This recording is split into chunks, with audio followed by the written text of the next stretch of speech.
Everyone. आज इस video में हम वो टॉपिक लेने वाले हैं जो स्टॉक मार्केट के टेक्निकल एनालिसिस में अपनी एक अलग इंपॉर्टेंस रखता है, क्योंकि जो स्टॉक मार्केट के 80% ट्रेडर्स इसके पैरामीटर पर, इसके बेस पर अपना एनालिसिस करते हैं। हाँ, वो साथ में और पैरामीटर इंडिकेटर भी यूज करते हैं, लेकिन आरएसआई को अपने बेंचमार्क के रूप में यूज करते हैं। जी हाँ, आज हम बात करेंगे आरएसआई की। आरएसआई इंडिकेटर होता क्या है, इसका टेक्निकल्स में क्या यूज है, इसको टेक्निकल्स में यूज कैसे किया जाता है, साथ ही हम इसका कैलकुलेशन भी जानेंगे। आपको कैलकुलेशन करना है तो आप कैलकुलेशन करिए, नहीं तो आपको ब्रोकर की साइट पे रेडीमेड आरएसआई की वैल्यू मिलेगी, वो लीजिए और फिर उसके अकॉर्डिंग अपना एनालिसिस करिए। तो सबसे पहले हम बात करते हैं आरएसआई होता क्या है। देखिए, आरएसआई की फुल फॉर्म आपको पता ही है, जो स्टॉक मार्केट में है, नहीं है तो भी एक बार जान लीजिए, रिलेटिव स्ट्रेंथ इंडेक्स। अब देखिए, यहाँ पर आप कंफ्यूज हो सकते हैं कि ये हो सकता है इंडेक्स से किसी भी स्टॉक की स्ट्रेंथ बताता हो, लेकिन ऐसा नहीं है। आरएसआई को रिलेटिव स्ट्रेंथ इसलिए कहते हैं क्योंकि ये एक टाइम पीरियड में जितने भी किसी भी स्टॉक के लिए लॉस डे होते हैं या प्रॉफिट डे होते हैं, उनकी स्ट्रेंथ बताता है, इसीलिए इसको रिलेटिव स्ट्रेंथ कहते हैं, ना कि ये इंडेक्स से स्टॉक की स्ट्रेंथ बताता है। तो चलिए अब हम इसको सीखते हैं कि आरएसआई को कैसे कैलकुलेट किया जाता है। देखिए, आरएसआई को कैलकुलेट करने का एक फॉर्मूला होता है, RSI is equal to 100 minus 100 upon 1 plus RS. अब यहाँ आरएस क्या है वो आपको जानना है। देखिए, आरएस का मतलब होता है रिलेटिव स्ट्रेंथ, और ये कैसे कैलकुलेट की जाती है, इसके लिए हम क्या करते हैं, एक टाइम पीरियड के लिए जो टाइम पीरियड हम चाहें वो टाइम पीरियड हम ले सकते हैं। नॉर्मली आरएसआई के लिए 14 डेज का टाइम पीरियड यूज किया जाता है, जो डिफॉल्ट सेटिंग में रहता है हर ब्रोकर की साइट पे। जैसे ही आप ब्रोकर की साइट पे रेडीमेड इंडिकेटर को यूज करेंगे, वहां आरएसआई पे क्लिक करेंगे तो आपको आरएसआई 14 की वैल्यू आ जाएगी। अब हम यहाँ जानते हैं कि आरएसआई को कैसे कैलकुलेट करते हैं। तो एक पीरियड के लिए किसी भी स्टॉक का जब हमें आरएसआई कैलकुलेट करना हो, तो उसके जो प्रॉफिट के डेज हैं और उसके जो लॉस के डेज हैं, उनको हम अलग कर लेंगे। फिर उसकी जो प्रॉफिट डेज में उसकी जितनी वैल्यू इंक्रीज होती है लास्ट क्लोजिंग से अगले दिन तक, अगर उसकी प्रॉफिट की वैल्यू इंक्रीज होती है हम प्रॉफिट वाले डे में लिख देंगे, यदि उसकी लॉस की वैल्यू होती है तो हम लॉस वाले डे में लिख देंगे। तो यहाँ पर हमें साइन से कोई मतलब नहीं होता है। जैसे कोई स्टॉक 100 रुपीज पे क्लोज होता है, नेक्स्ट डे वो 101 पे क्लोज होता है, तो हम गेन साइड में 1 रुपीज लिख देंगे।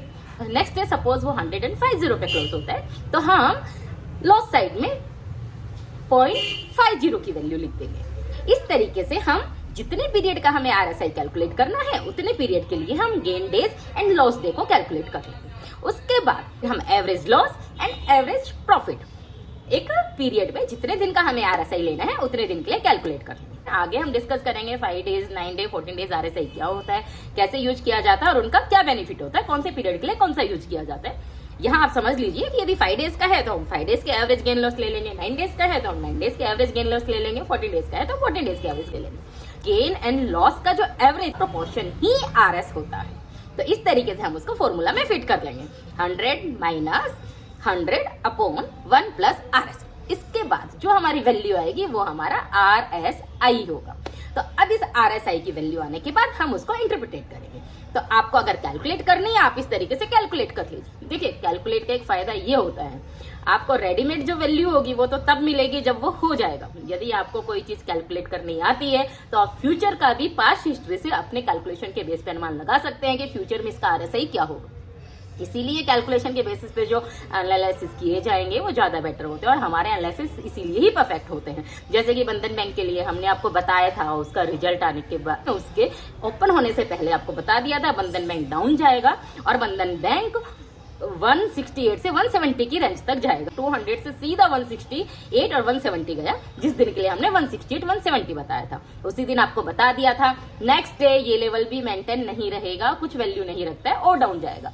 तो आप देखिए, नेक्स्ट डे बंधन बैंक फिर 165 गया, उसके अगले दिन 162 160 गया। तो ये सब क्या है, देखिए, स्टॉक मार्केट में कोई सोचे कि लक के अकॉर्डिंग होता है, ऐसा कुछ नहीं होता है। हमने बंधन बैंक के लिए जून में भी आपको अपडेट दे दिया था कि असम में जो बाढ़ आई है उससे बंधन बैंक के प्रॉफिट पे इफेक्ट हो सकता है।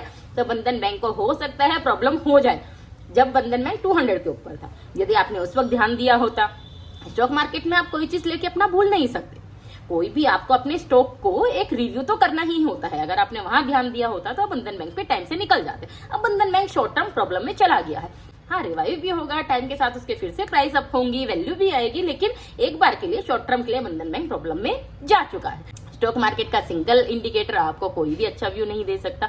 आपने स्टॉक मार्केट के 7-8 पैरामीटर पे प्रैक्टिस कर ली, उसको जब कंबाइन करके यूज करेंगे आपके व्यू अच्छे आएंगे। आपको कैलकुलेशन करके करना है, कैलकुलेशन करके करिए। आपको रेडीमेड चाहिए, उसके अकॉर्डिंग इंटरप्रिटेशन करना है, वैसे करिए, जैसे आपकी मर्जी वैसे आप कर सकते हैं। देखिए हमारा एक ग्रुप है टेलीग्राम पर, sweet stock and market trend. आप टेलीग्राम पर जाइए, वहां सर्च करिए sweet stock and market trend, आपको वो ग्रुप मिल जाएगा, आप वहां ज्वाइन कर लीजिएगा। आपको वहां पर स्टॉक मार्केट के लेटेस्ट अपडेट मिलते रहेंगे। जैसे हमसे ग्रुप में वहां पूछा था किसी ने कि टीसीएस और इन्फोसिस दोनों में आपको कौन अच्छा लगता है। जब टीसीएस था 2000 की प्राइस पे, इन्फोसिस था 1000 की प्राइस पे, तो हमने बताया था उन्हें कि रिलेटिव स्ट्रेंथ में हमें अच्छा लगता है टीसीएस। देखिए आज आप टीसीएस अभी भी 10% अप है, 2200 के अबोव है, लेकिन इन्फोसिस फिर 1000 के आसपास है, वो अभी सिर्फ 2 से 3% अप है।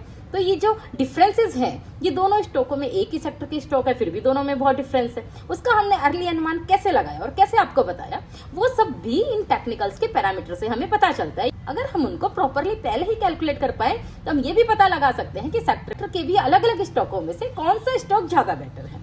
और देखिए टीसीएस के लिए तो हमने जब मई में था तभी आपको बता दिया था कि टीसीएस जब 2000 के आसपास आएगा तब शायद जाके टीसीएस की बाइंग प्राइस आएगी, वहां आप टीसीएस को बाइंग कर सकते हो, थोड़ा लॉन्ग टर्म का व्यू हो तो, क्योंकि टीसीएस की वहां पर स्ट्रेंथ बहुत अच्छी है। टीसीएस 2000 के बिलो आसानी से जाने वाला नहीं है, वहां टीसीएस की एक वैल्यू आती है। तो अगर किसी ने देखा होता टाइम पे डिसीजन लिया होता तो उसको डिसीजन सही मिल जाता। तो आप वो sweet stock and market trend group जो टेलीग्राम पर है ज्वाइन कर लीजिएगा, तो आपको लेटेस्ट अपडेट आपको जल्दी ही मिल जाएंगे और आप अपने स्मार्ट डिसीजन ले पाएंगे। तो अब हम इसका आगे एनालिसिस करते हैं कि आरएसआई से हम स्टॉक के अप डाउन का कैसे अनुमान लगाते हैं। देखिए आरएसआई की जो वैल्यू है, सबसे पहले हम लेते हैं आरएसआई 14 को, क्योंकि डिफॉल्ट सेटिंग में हमें आरएसआई 14 ही मिलता है। तो आरएसआई 14 में स्टॉक जब 40 से लेके 70 की रेंज में, जो रेंज होती है वो स्टॉक का कंसोलिडेशन बताता है।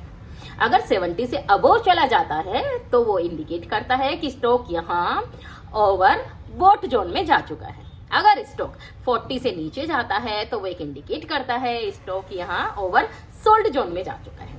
तो नॉर्मली जब मार्केट में मैनिपुलेशन नहीं होता है, स्टॉक में नॉर्मल टेक्निकल्स चलते रहते हैं, तो 70-80 की रेंज में स्टॉक में सेलिंग आती है, 40-50 की रेंज में स्टॉक में बाइंग आती है, और 40 से 60 के बीच में स्टॉक कंसोलिडेशन करता रहता है। तो इस तरीके से आरएसआई के बेसिस पर डिसीजन लिए जाते हैं। जैसे आपके किसी भी स्टॉक की आरएसआई 70 और उसके अबव हो जाती है तो आपको इंडिकेशन मिलने लग जाते हैं कि अब आप अपने स्टॉक में प्रॉफिट बुकिंग स्टार्ट कर दीजिए, स्टॉक नीचे आ सकता है क्योंकि वो ओवर बॉट जोन में चला गया है। ऐसे ही जब स्टॉक का आरएसआई 40 के नीचे जाने लगता है तो आपको एक इंडिकेशन मिलता है कि अपने स्टॉक में अब आपको बाइंग स्टार्ट करने का टाइम आ गया है, क्योंकि स्टॉक ओवरसोल्ड जोन में जा चुका है। लेकिन ये ध्यान रखिए, ऐसा हमेशा नहीं होगा, हर स्टॉक के साथ नहीं होगा, हर इंडेक्स के साथ नहीं होगा। ये आपकी प्रैक्टिस पे डिपेंड करता है। स्टॉक के अलग पैरामीटर होते हैं, पैटर्न होते हैं, उनके अकॉर्डिंग डिफरेंट व्यू होते हैं, इसीलिए अकेला आरएसआई आपको क्लियर व्यू नहीं दे पाएगा। उसके साथ आप दूसरे इंडिकेटर को भी यूज करेंगे तो आपको बेटर व्यू मिल पाएगा। तो क्योंकि स्टॉक में यदि ट्रेंड होता है तो उस टाइम पर ये आरएसआई का इंडिकेटर फेल हो जाता है। कंसोलिडेशन में आरएसआई का इंडिकेटर आपको अच्छा व्यू देगा, लेकिन अगर ट्रेंड चल रहा है तो आरएसआई 90 तक भी जा सकता है, 100 तक भी चला जाए। 100 तक आरएसआई सिर्फ तभी जाता है जब प्योर ऑपरेटर गेम होता है, आपको उस अकॉर्डिंग भी सोचना होता है। तो अपने स्टॉक पे प्रैक्टिस करेंगे, आपको पता रहेगा कि स्टॉक किस तरीके से बिहेव करता है, स्टॉक किससे रिलेशन लेता है, हमारा स्टॉक किस तरीके से चलता है। तो आपको आरएसआई जैसे जैसे प्रैक्टिस करते जाएंगे समझ में आती जाएगी। तो ये इस तरीके से आरएसआई 14 का होता है।